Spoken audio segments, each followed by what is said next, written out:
एक मजे की स्टोरी सुनाता हूँ आपको। आप एक कमरे में दाखिल होते हो और कमरे के अंदर एक आईना लगा हुआ है और आप कमरे में अंधेरा है और आप आईने में अपनी शक्ल नहीं देख सकते, अपने आप को उसके अंदर नहीं देख सकते। ये हो गया कॉन्सेप्ट नंबर वन। इसी के अंदर अगर मैं लाइट जला देता हूं तो अब आप अपना इमेज जो है वो आईने के अंदर देख सकते हो। क्या ख्याल है, सही कह रहा हूं नहीं कह रहा हूं? ओके जी, मैं इस पर बताना चाह रहा हूं कि प्रोसेस ऑफ मर्सराइजेशन की जरूरत क्यों पड़ती है या मर्सराइजेशन क्या होती है। वैसे मर्सराइजेशन क्या होती है उसका मैंने कोर्स किया हुआ है जो मैं इस वीडियो के एंड में लगा दूंगा, इसी के साथ कंटिन्यूटी में हो जाएगा वीडियो। लेकिन उसकी जरूरत क्यों पड़ती है, उसका कॉन्सेप्ट क्या होता है, उसके बारे में आज हम बात करेंगे। मर्सराइजेशन का बेसिक कॉन्सेप्ट यह है कि फैब्रिक के अंदर शाइननेस पैदा किया जाए। ये देखिए, एक नॉर्मल फैब्रिक है और ये एक शाइनिंग फैब्रिक है। फैब्रिक में शाइननेस कैसे लाया जाए, आइए उसी एग्जांपल पे जो मैं आपको कह रहा था। तो जब आप कमरे में दाखिल होते हो और अंधेरा हो तो आप अपना इमेज आईने में नहीं देख सकते, एक बात। लेकिन अगर मैं लाइट जला दूं तो अब आप अपना इमेज आईने में बआसानी देख सकते हो, दो बात। अच्छा, अब मुझे ये बताओ आप इमेज कैसे देख रहे हो?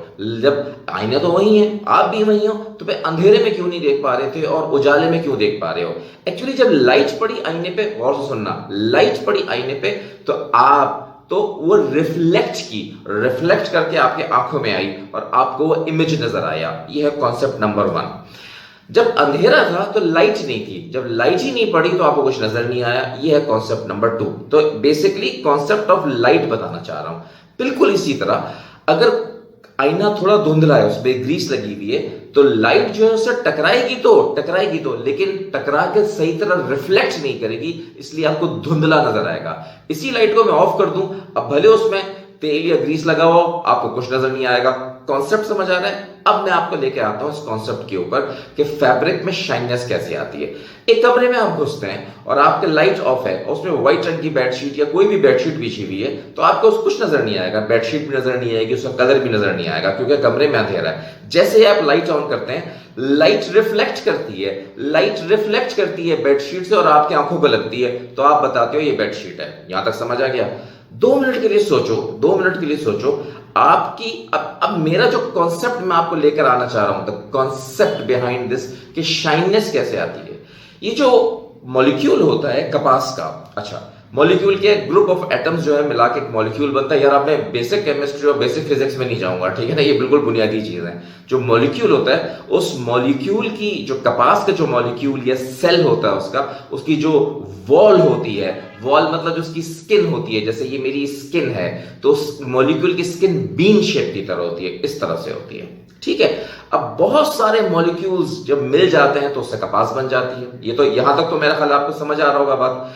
अब होता क्या है, जैसे ही लाइट रिफ्लेक्ट करती है इसकी वॉल के ऊपर, इसकी वॉल को सेलुलोज कहते हैं, याद रखिएगा। जैसे ही रिफ्लेक्ट करती है, रिफ्लेक्ट करके मेरे आंख में लगती है, तो मुझे वो चीज नजर आती है, ठीक है।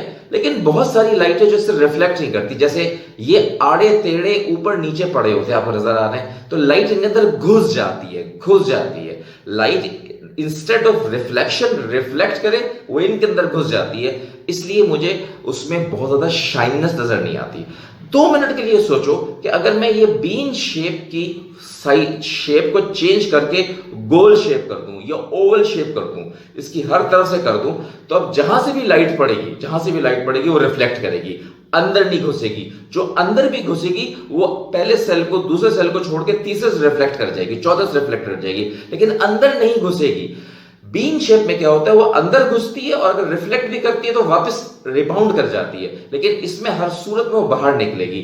तो जितनी भी लाइट जाएगी वो सारी लाइट मेरी आंखों को लगेगी और मुझे फैब्रिक के अंदर शाइननेस नजर आएगी। ये मैंने आपको एक बेसिक मर्सराइजेशन का कॉन्सेप्ट बताया है। अच्छा, मर्सराइजेशन में होता क्या है वो भी सुन लो। इसका एक प्रॉपर प्रोसेस है जो अभी आप अगले 5 मिनट की वीडियो में आप वो देखोगे कि वो होता कैसे है। उसको हम सेल की पूरी फॉर्म चेंज कर देते हैं। एक प्रोसेस होता है, मैकेनिकल प्रोसेस होता है, उसमें हम बेसिकली उसकी केमिस्ट्री चेंज कर देते हैं, उसको बीन शेप से उसको ओवल शेप या राउंड शेप में उसके मॉलिक्यूल को ले आते हैं। इससे क्या होता है कि वो पूरा यानी लाइट रिफ्लेक्ट कर जाती है।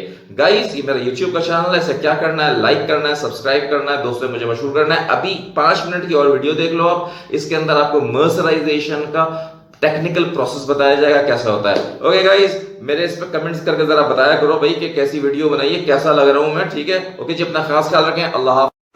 अच्छा जी, आज का हमारा टॉपिक है mercerising. Let me be very honest, मैं मर्सराइजिंग को स्किप करना चाह रहा था, मर्सराइजिंग और सनफ्राइजिंग को, क्योंकि इसके अंदर ज़रा केमिस्ट्री इन्वॉल्व हो जाती है, साइंसेज इन्वॉल्व हो जाती है, और आपको पता है कि मैं टेक्निकल हूँ नहीं, ना ही मैं टेक्निकलिटीज़ में जाता हूँ। लेकिन अगर ये नहीं करेंगे ना, तो प्री ट्रीटमेंट का जो हमारा प्रोसेस है या वेट प्रोसेसिंग का प्रोसेस है, वो हमारा प्रॉब्लम में आ जाएगा, उसमें स्किप हो जाएगा। इसलिए मुझे मजबूरन थोड़ी सी टेक्निकलिटीज़ में आना पड़ेगा मर्सराइजिंग के अंदर। अच्छा जी, मर्सराइजिंग क्या है? सबसे पहले मैं आपको एक चीज़ दिखाना चाहता हूँ। ये देखें, ये देखें, नज़र आया आपको? दोनों कैसे शाइन कर रहे हैं, शाइनिंग आ रही है, नज़र आ रहा है आपको? कितना शाइन मार रहे हैं ये दोनों बेड सेट्स हैं।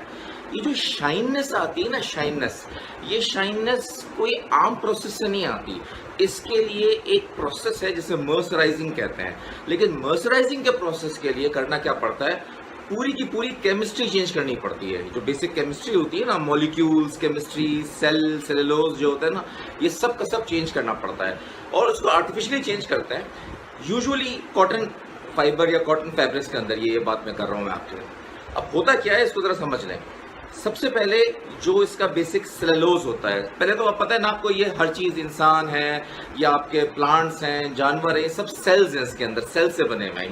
ये तो मेरा ख्याल है बेसिक साइंस है, बेसिक बायोलॉजी है। तो बायोलॉजी के दो शाखें हैं, एक है बॉटनी, एक है जोलॉजी। तो जो बॉटनी आती है उसमें प्लांट्स वगैरह आते हैं। तो ये जो सेल्स होते हैं ना, सेल्स, इसकी जो सेल की वॉल होती है, सेल की वॉल, सेल की वॉल नजर आ रही है, इसे कहते हैं सेलुलोज। क्या कहते हैं? सेलुलोज।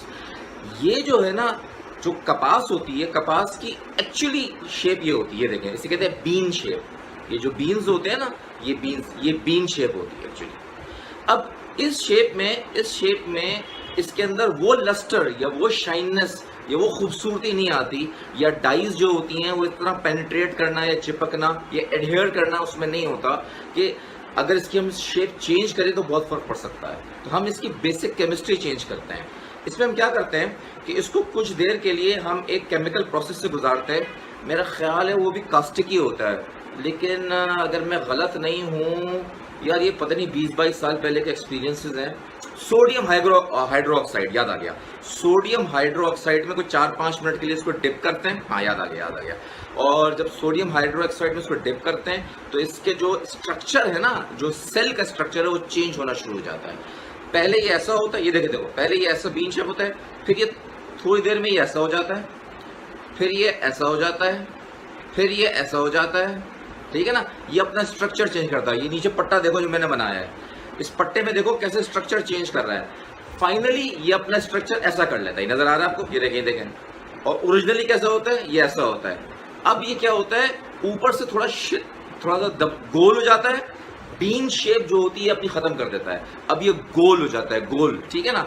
इसका जो पूरा सेल का स्ट्रक्चर है चेंज हो जाता है। इसके अंदर एक्चुअली इसको स्वेल हो जाता है। स्वेल कहते हैं फूलने को, सूजने को। इसके अंदर स्वेलिंग हो जाती है, इसके अंदर आप समझ लो कॉस्टिक चला जाता है, इसके अंदर फूल जाता है ये। अब जब ये गोल हो रहा है तो अब मैं ये नजर आ रहा है, अब मैं दोनों को एक साथ कर रहा हूँ। अब ये देखो, अब इसकी जो लेंथ है, इसकी जो सेल की लेंथ है, सेलुलोज की लेंथ है, वो इससे छोटी हो गई। इसका मतलब है कि जो बेसिक केमिस्ट्री स्ट्रक्चर है वो छोटा हो गया। ये यूं भी छोटा हुआ, और सेल्स सारे कोई यूं थोड़ी रखे होते हैं वर्टिकली, कभी हॉरिजॉन्टली भी होते हैं, कुछ यूं भी होते हैं, कुछ यूं भी होते हैं। तो यूं भी तो छोटा हो रहा है, जो सेल यूं रखने के बजाय जो सेल यूं पड़ा हुआ है या यूं पड़ा हुआ है, वो भी छोटा हो रहा है। उससे क्या हुआ कि जो बेसिक केमिस्ट्री है वो उसकी चेंज हो रही है और सेल अंदर जा रहा है। बात समझ आया? जब वो उसकी केमिस्ट्री चेंज हो रही है और वो छोटा हो रहा है, वो अपनी शेप चेंज कर रहा है, तो पूरे कपड़े में श्रिंकेज आती है, तकरीबन 9-10% के करीब श्रिंकेज आती है, बल्कि इससे भी ज़्यादा आती है, मैंने तो सुना है, मुझे एग्जैक्ट याद नहीं है, लेकिन श्रिंकेज हैवी आती है।